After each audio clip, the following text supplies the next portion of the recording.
Take our lead. Let's help you make your mark.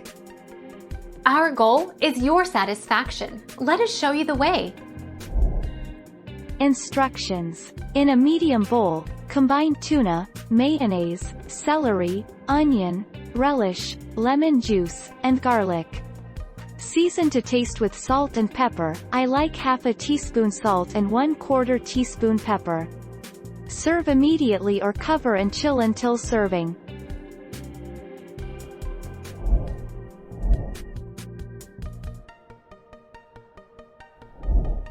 Take our lead.